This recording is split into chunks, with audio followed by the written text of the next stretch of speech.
Hi, and welcome back to Automate Live. My name is Jana Martin. I'm the Media Production Manager here for the Association of Advancing Automation, and we are so excited. This year is the first year ever. Here at Automate 2024, we have given out the Educator of the Year Award, and with me today is Danny Murphy. He is an Assistant Professor of Mechatronics at Central Virginia Community College. Danny, thank you for being here today. Thank you for having me. And congratulations on winning the Educator of the Year Award. I'm so excited. The ceremony just happened. You literally ran over here with this incredible award that you've received. And let's just talk about your experience in education. First of all, tell us about this moment right now. You've just won this award. How does it feel? It feels amazing. One reason why it feels so amazing is validation. Everybody loves validation, but really it's more about having a voice, having a reference of A3 behind me. Gives me the power to make collaborations with people in industry that I may never have had the opportunity to talk to before. And what that does is enables me to give more to my students and give more power to my students and more connections, and that's what I really care about. That's awesome. So what does this mean again to you and your vision for education? And so you mentioned just a little bit, it kind of gives you that credential. But when you look at your work as an educator, how does this really impact your work and your students? Well, like I said, it's empowering. Yeah. So everybody who's passionate about what they do wants to have a voice. Everyone who cares about something wants to have the power to do something positive about it. What my purpose is to help my students get jobs, give back to society, and doing that on my own has had some limited impact. But being able to do it with someone like A3 behind me really opens up a lot of doors that I'm incredibly grateful for. So tell me a little bit more about that passion for instructing. Just first of all, how long have you been teaching? I've been teaching for almost 6 years. I spent 25 years as a controls engineer.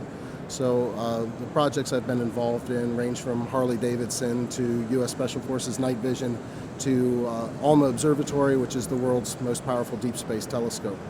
But while all that was very fulfilling and very rewarding, I didn't know the meaning of the word rewarding until I started to be able to help my students do more with their lives. And there's a reason for that, and I'd like to talk to you about what that reason was. Sometimes people will ask me if I had a particular moment that defined teaching for me or was particularly challenging. And there was.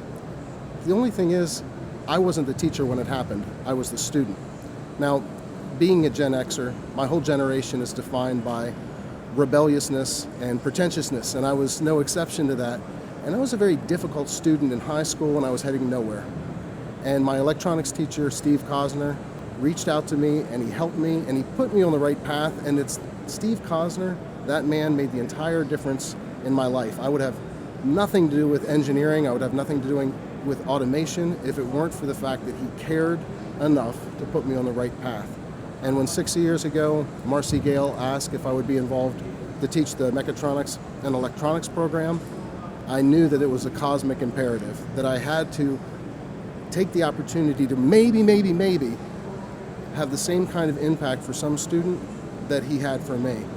And it turns out any teacher has that opportunity about 3 times a semester.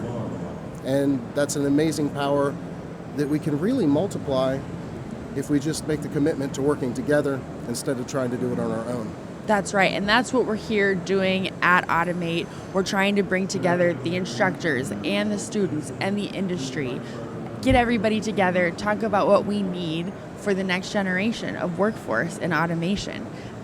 Part of what you're doing as an instructor. So what was that transition like, going from being a technical person to now being an instructor? What gives you joy in that daily work now? That's an interesting question. Having been an engineer, I'm allowed to say this. Engineers are some of the most arrogant people that there are out there. Like I said, I'm talking about myself right now. The reason for that is that we're locked inside a cubicle all day, every day, trying to create good for society.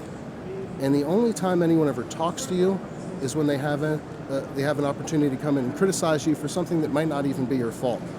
Well, guess what? Being an educator is no different. You're giving your heart and soul to do something to help other people, and there's a lot of criticism that comes from the outside and what you should be doing and what you shouldn't be doing. Well, what do you do with that? Well, the answer is that you try to take what you have, your resources that you're working with, and you try to magnify them for the people that you're working for, in this case, the students. The interesting thing is, a lot of academia is underfunded, and the reason for that is because it's funded by the taxpayer. And if anyone's looked at the economy recently, we can tell that nobody's going to want to vote to pay additional taxes for education, regardless of how important it is. So educators are stuck. They know that they need to keep up with developing technology, but they don't have the means to do it. So what do? Do you lecture on dry material, on things that are 12 and 20 years old?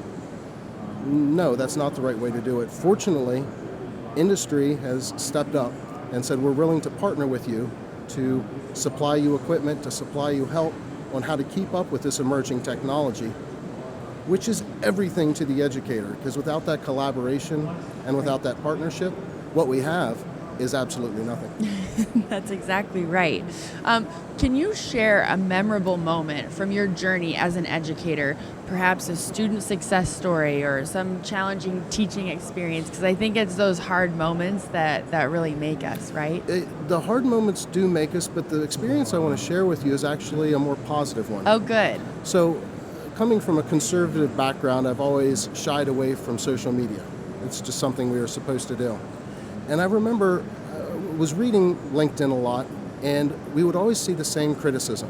What they should be doing in education is this. What they're doing is this, and that's no good. And they should be teaching hands-on, relevant education. And I kept thinking when I'm reading this, well, we do that.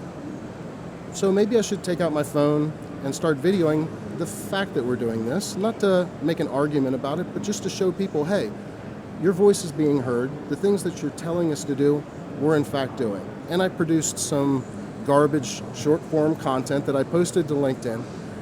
And within about 3 days, an employer in my area that I didn't know existed reached out to me on LinkedIn, and they said, we want to hire the guy in the gray shirt.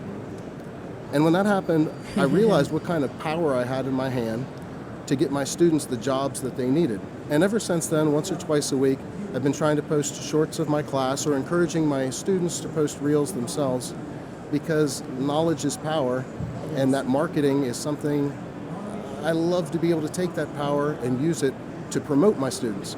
And you do. And if you're not already following Danny Murphy on LinkedIn, you should be.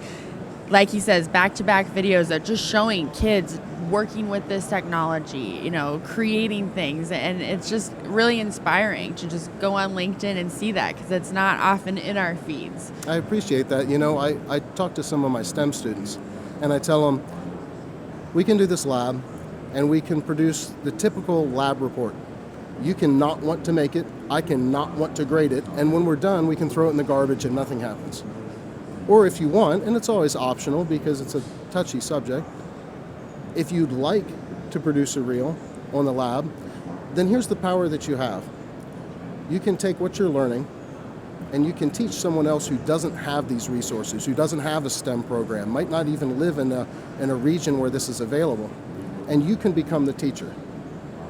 When you do that, allow me to tell everybody about it, so that your future college or your future employer looks at you when you're 16, 17 years old and says, even back then, this student was becoming the teacher and illustrating what they're actually doing to proliferate technology. That is so exciting. Well, winning this award comes with recognition for the mastery of this subject matter that you have. How do you continuously deepen your expertise in robotics and automation to stay at the forefront of this field? It's such an issue. It's a good issue to have that the technology is getting better, but it does, I think, probably add a layer of complication as an instructor. Yeah, that's well said. Well, fortunately, with the rate that technology changes, it means that every year and a half, 2 years, we have to bring in new material. If we're going to bring in new material, schools are good about giving instructors continuing education, but continuing education in a classroom environment can be a little static and it can be a little short-sighted. What I would encourage any other professor to do is not only take a course on the material, but outside of their class, have a consulting business, have a design business, partner with industry to actually employ this new technology in real projects, because when we try and we fail to make this stuff work is when we actually learn and experience that we can share with our students and empower them through our own failures and partial successes. I love that. I love that, empowering the students. Finally, could you share any advice or words of encouragement for aspiring educators or other professionals looking to make a difference in this work? You have to get over the idea that you can do it all alone. You're going to want to do it all alone. You're going to want to think that you're at the pinnacle of the place of knowledge that you have to be, and that you're going to be the end all for your students, but you can't. You're going to have areas where you excel, and you're going to have areas where you're not so great. And what you have to do is partner with other educators, and you have to partner with industry in a way that you can do something that's bigger than you are. Well, we hear it again from our Educator of the Year, Danny Murphy. Collaboration is key. Again, congratulations, Danny. We're so excited for you. And thanks for tuning in. We'll be back with more here on Automate Live.